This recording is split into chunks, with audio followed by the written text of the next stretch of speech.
The UN Security Council is holding a meeting today on the Russian drones that were shot down over Poland earlier this week.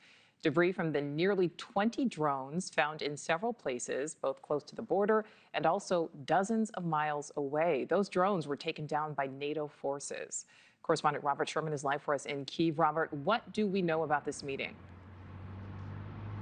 Well, I can tell you this, Nicole, this is the most tense that we have seen Europe since the start of this war. After those drones violated Polish airspace, NATO had to scramble jets and ultimately fired their first shots since the war here in Ukraine broke out. You listen to some of the public comments from European leaders.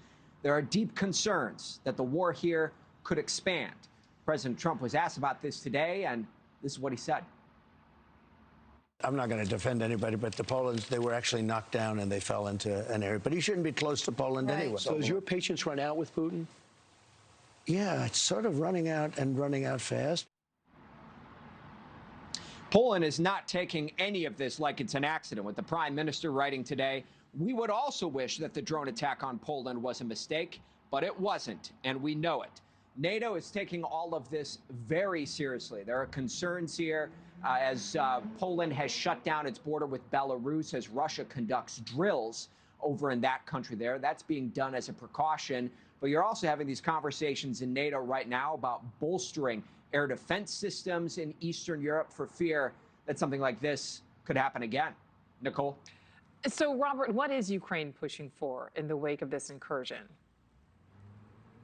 Well, there's some big conversations that are taking place. We've actually seen a number of world leaders that have been here in Ukraine this week. One of them is General Kellogg, the special envoy for President Trump. There's been a couple of things that the Ukrainians have been focusing on. One is that they want their Western partners to up the pressure on Russia when it comes to sanctions. We have seen some European countries doing that in recent days. The other element to this is that Ukraine is calling for NATO to expand its air defense systems to include Ukraine, protecting the Ukrainian skies in order to serve as an effective buffer zone so that Russian drones don't enter NATO airspace again. To this point, that is something that some of these NATO countries, including the United States up to this juncture, have not been on board with. Nicole? All right, Robert Sherman on the ground in Kyiv. Thank you for watching. Subscribe below and download our NewsNation app right now on your phone, and you will get fact-based, unbiased news for all Americans.